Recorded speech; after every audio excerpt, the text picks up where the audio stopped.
Hello नमस्कार दोस्तों। अगर आप भी वेटनरी से जुड़ी हुई किसी भी प्रतियोगी परीक्षाओं की तैयारी कर रहे हैं, जैसे पशु परिचर, BSF veterinary head constable, SSB veterinary head constable और भी जितने भी वेटनरी से संबंधित जितने भी एग्जाम होते हैं उन सभी की तैयारी कर रहे हैं, तो सब्सक्राइब करें श्री श्याम क्लासेज के यूट्यूब चैनल को। दोस्तों यहाँ पर दोस्तों आपको वेटनरी से जुड़ी हुई हर एक इन्फॉर्मेशन और महत्वपूर्ण क्वेश्चंस की क्लासेस मिलती रहती हैं। तो चलिएगा दोस्तों, आज का अपना पहला क्वेश्चन देखते हैं। निम्नलिखित में से कौन बकरी की नस्ल नहीं होगी? कश्मीरी, गद्दी, चैवी ओट या चंबा? तो दोस्तों राइट आंसर हो जाएगा जो चैवी ओट होती है, ये आपकी बकरी की नस्ल नहीं होगी। ठीक है, अगला क्वेश्चन देखते हैं। अगला क्वेश्चन आता है आपका कि नल्लोर, बेलारी, मंड्या, असन भेड़ की जो नस्लें हैं ये कौन से क्षेत्र में पाई जाती हैं? कौन कौन सी? नेलोर, बेलारी, मंड्या, असन भेड़ की जो नस्लें होती हैं ये कौन से क्षेत्र में पाई जाती हैं? पूर्वी क्षेत्र, पश्चिमी क्षेत्र, उत्तरी क्षेत्र या दोस्तों दक्षिणी क्षेत्र? तो दोस्तों ये जो सभी भेड़ की नस्लें हैं ये दक्षिणी क्षेत्र के अंदर पाई जाती हैं। कौन कौन सी? नल्लोर, बेल्लारी, मंड्या, असन जो भेड़ की नस्लें होती हैं ये दोस्तों दक्षिणी क्षेत्र में पाई जाती हैं। ठीक है, नेक्स्ट क्वेश्चन देखेंगे कि निम्नलिखित स्तंभों का मिलान कीजिए। तो दोस्तों निम्नलिखित में से एक तरफ आपको मुर्गे की नस्ल दे रखी है और दूसरी तरफ दोस्तों आपको दे रखा है मुर्गों का वजन। तो दोस्तों सबसे पहले बात करते हैं प्लामाउथ रोग के बारे में। तो दोस्तों जो प्लामाउथ रोग का मुर्गा है, जो इसका वजन होता है ये 4.5 किलोग्राम होता है। यानी जो फर्स्ट है ए नंबर का ऑप्शन, इसमें आपका 2 नंबर का पॉइंट आ जाएगा। ठीक है, उसके बाद में अपन बात करते हैं ब्रह्मा मुर्गा की। तो दोस्तों जो ब्रह्मा मुर्गा होता है इसका जो वजन होता है दोस्तों 4 से 5 किलोग्राम होता है। कितना होता है? 4 से 5 किलोग्राम, यानी बी के अंदर जो आ जाएगा आपका फर्स्ट वाला ऑप्शन। ठीक है, बात करें लेग हॉर्न के बारे में। तो दोस्तों जो लेग हॉर्न मुर्गा होता है, जो इसका वजन होता है ये 2.0 से लेकर के दोस्तों 2.7 किलोग्राम का होता है। सी में आ जाएगा थर्ड नंबर का। और लास्ट में बच गया आपका और पिंगटन जो मुर्गा है, इसका जो वजन होता है दोस्तों लगभग 4 किलोग्राम का होता है। ठीक है दोस्तों, इसी तरीके से वेटनरी से जुड़े हुए हर एक क्वेश्चन पाने के लिए सब्सक्राइब करें हमारे यूट्यूब चैनल को दोस्तों। और क्लास कैसी लग रही है कमेंट में जरूर बताना। ठीक है, अगला क्वेश्चन देखेंगे।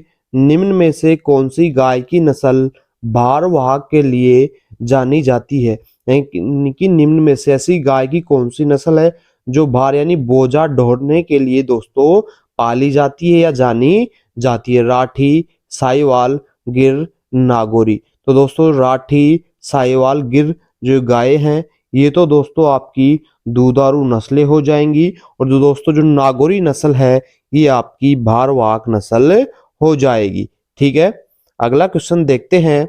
अगला क्वेश्चन है आपका एक संकर नस्ल के जानवर का अपने शुद्ध माता पिता में से किसी एक के साथ समागम यानी मैटिंग करवाना, सेक्स रिलेशनशिप करवाना दोस्तों क्या कहलाता है? यानी जो एक संकर नस्ल का जानवर होता है अपने शुद्ध माता पिता में से किसी एक के साथ में समागम करवाना क्या कहलाता है? अंतः प्रजनन, ट्रिपल क्रॉसिंग या दोस्तों बैक क्रॉसिंग या दोस्तों प्रजनन? तो दोस्तों जो बैक क्रॉसिंग होती है इसमें इस प्रकार का संकरण करवाया जाता है। ठीक है, right answer option number C. ठीक है, अगला क्वेश्चन देखेंगे कि निम्नलिखित कॉलमों का मिलान कीजिए। तो दोस्तों एक तरफ तो आपको दिया रखा है पशु और दूसरी तरफ दे रखा है उनकी गर्भकाल की अवधि। तो सबसे पहले बात करते हैं अपन गाय की गर्भ अवधि के बारे में। तो दोस्तों जो गाय की गर्भ अवधि होती है 282 से 283 दिन होती है। तो दोस्तों ए में आपका आ जाएगा 2 नंबर। ठीक है, उसके बाद में दोस्तों अपन बात करते हैं भैंस के बारे में। बफेलो का जो गेस्टेशन पीरियड होता है ये दोस्तों 307 से 310 दिनों का होता है। तो बी में दोस्तों आप भरेंगे ऑप्शन नंबर थर्ड, ठीक है। उसके बाद में बात करते हैं अपन बकरी के बारे में। तो दोस्तों जो बकरी का गर्भकाल होता है ये आपका दोस्तों होता है लगभग कितने 151 दिनों या 55 दिनों की बात करें, ठीक है। उसके बाद में अपन बात करते हैं भेड़ के बारे में। तो बच गया जो भेड़ है दोस्तों इसका जो गर्भकाल होता है 145 से 150 दिन के लगभग होता है, ठीक है। अगला क्वेश्चन देखिएगा कि गर्भाधान और प्रसव के बीच के पशु के काल को क्या कहा जाता है। कि जब पशु गर्भ धारण करता है और प्रसव के बीच का यानी प्रसव तक के समय को दोस्तों क्या कहा जाता है। गर्भकाल, स्तनपान काल, ताप अवधि या इनमें से कोई नहीं। तो दोस्तों गर्भकाल बोला जाता है जो गर्भ धारण करने से लेकर के उसकी डिलीवरी होने के बीच का जो समय होता है उसे गर्भकाल गेस्टेशन पीरियड के नाम से दोस्तों जाना जाता है, ठीक है। अगला क्वेश्चन देखते हैं अपन कि अगला क्वेश्चन क्या है कि दुग्ध वसा का पोलेंस की मान किसके कारण होता है।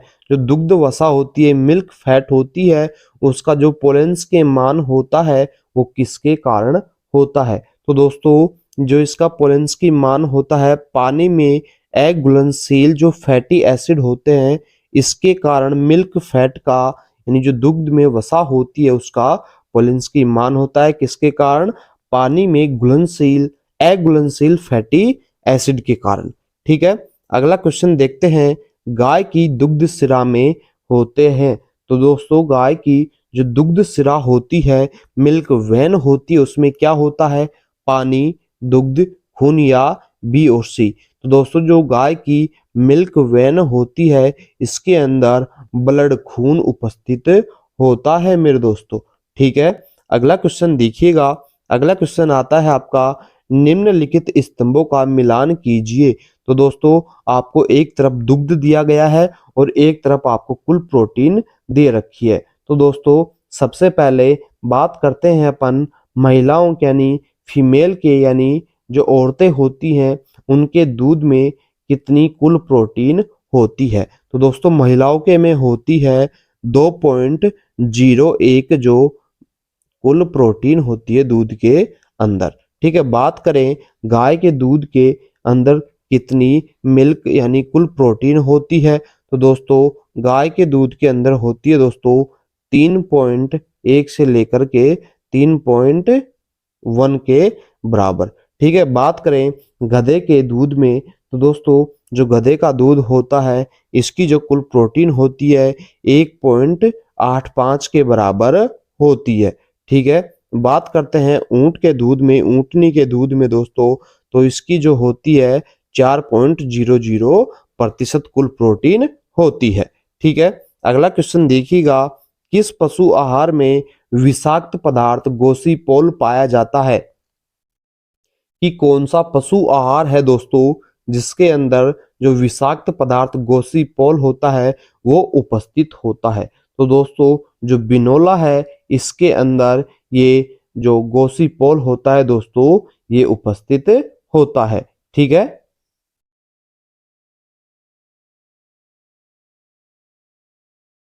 किसके अंदर होता है, बिनोला के अंदर जो विषाक्त पदार्थ होता है आपका गोसीपोल ये उपस्थित होता है, ठीक है। अगला क्वेश्चन देखेंगे कि ल्यूकेनिया ल्यूकोस्फेला के बीज और पत्तियों में पाया जाने वाला एल्कलॉइड जो पशु आहार के रूप में उनके मूल्य को सीमित करता है।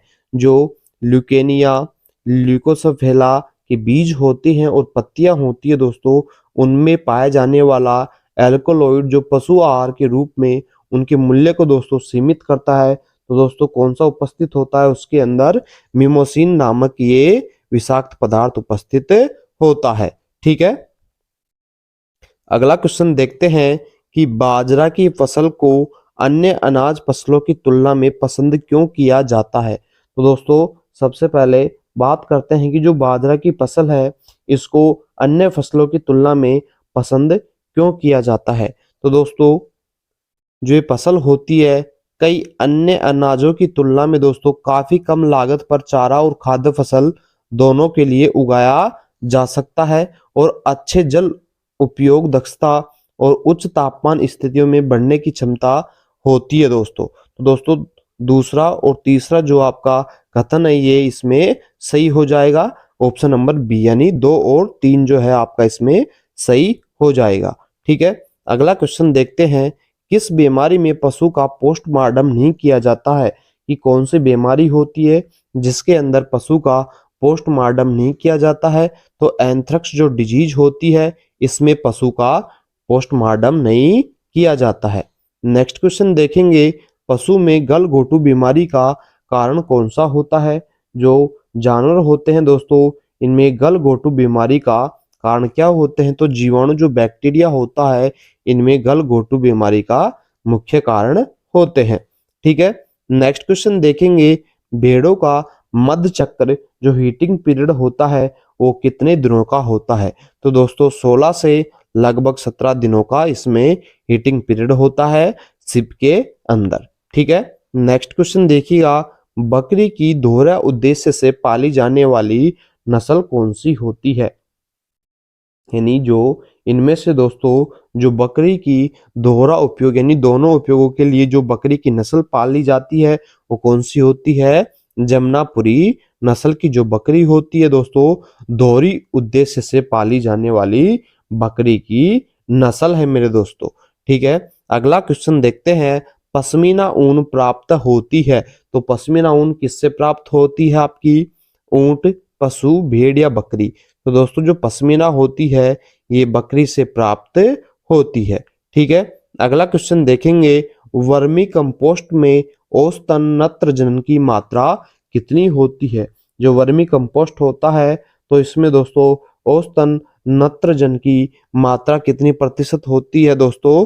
तो 3% के बराबर इसमें नत्रजन उपस्थित होता है। ठीक है, अगला क्वेश्चन देखते हैं, बारबरी बकरी की यौवन उम्र क्या होती है? तो दोस्तों जो बारबरी बकरी होती है इसकी जो प्यूबर्टी एज होती है दोस्तों ये 9 से 10 माह की होती है। तो दोस्तों इसी तरीके से वेटनरी से जुड़े हुए महत्वपूर्ण क्वेश्चंस पाने के लिए जुड़े रहें आपके YouTube channel Shri Shyam classes के साथ में। थैंक यू दोस्तों, धन्यवाद।